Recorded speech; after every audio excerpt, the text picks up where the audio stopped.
Have you ever wondered what the shortest-lived country in all of history is? Although you may think you know, you may be surprised to see what number 1 is on this list. These are the 10 shortest-lived countries in all of history.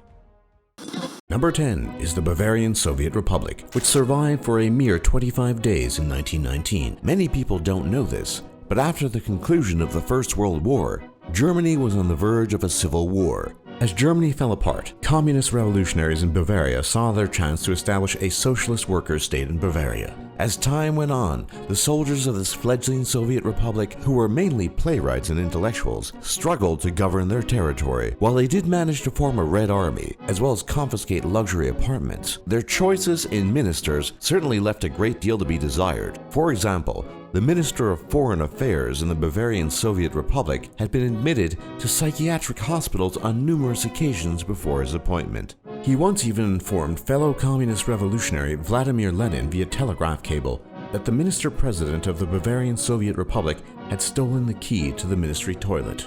After a grand 25 days in Marxist experimentation, the Bavarian Soviet Republic saw its Red Army crushed by German loyalists.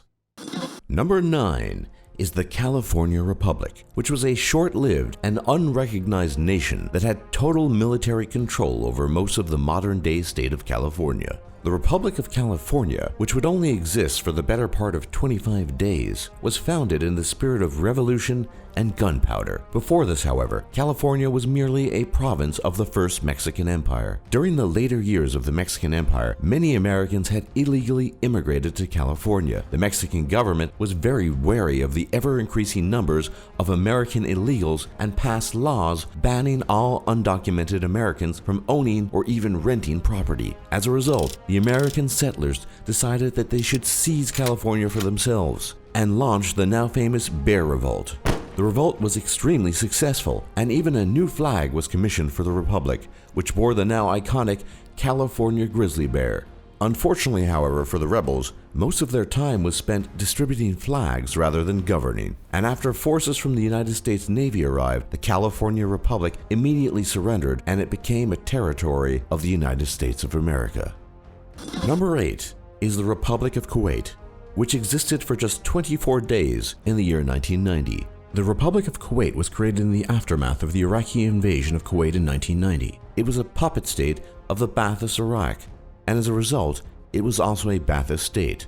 The Republic of Kuwait was led by Prime Minister Ala Hussein Ali, who unfortunately did not have very much time to distinguish himself as the leader of this short-lived nation. However, he is noted for accepting and even granting full citizenship to non-Kuwaiti Arabs who had come to Kuwait before the fall of its monarchy. He also created a national holiday known as the Day of the Call, which was to celebrate Iraq's liberation of the Kuwaiti people. The Republic of Kuwait received only international condemnation, and the only country that even recognized it was its occupier, Iraq. And after the conclusion of the First Gulf War, the Republic of Kuwait was dissolved.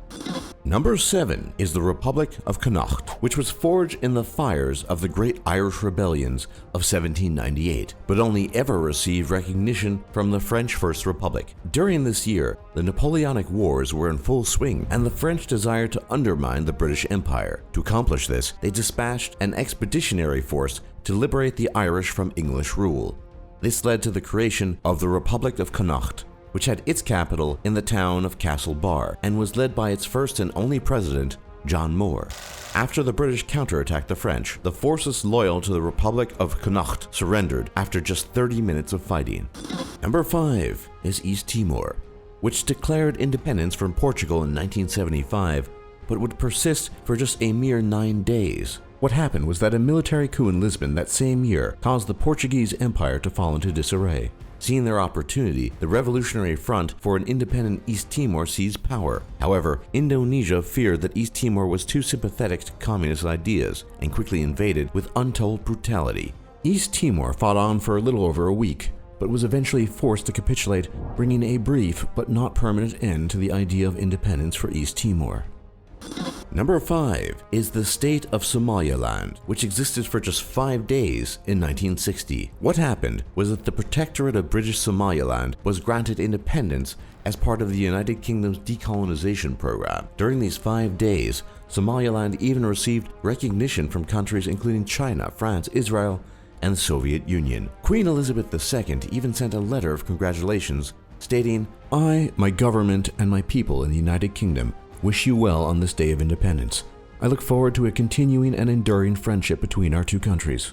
However, just 5 days later, Somaliland voluntarily united with the rest of Somalia and as a result ceased to officially exist.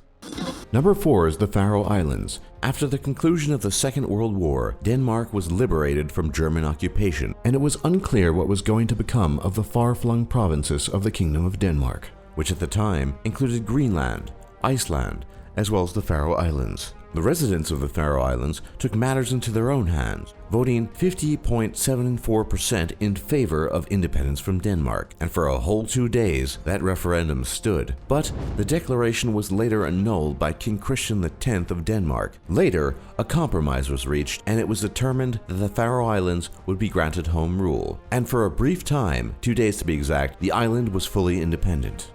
Number 3 is the nation of Carpatho-Ukraine, which declared itself as an independent republic just after Nazi Germany annexed the westernmost portion of Czechoslovakia that same day.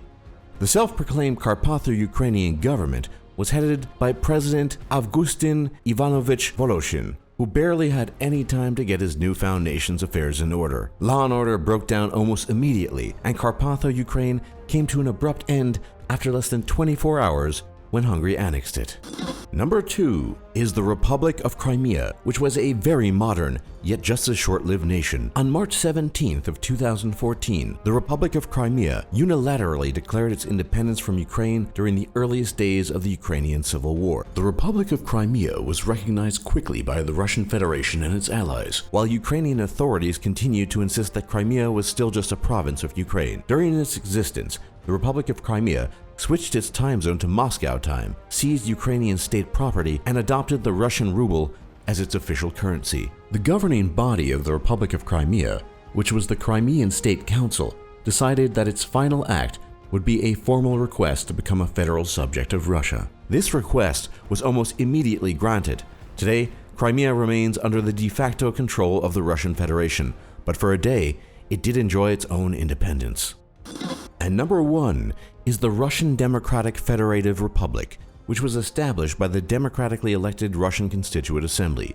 This assembly was led by Viktor Chernov of the Socialist Revolutionary Party on the 19th of January in 1918.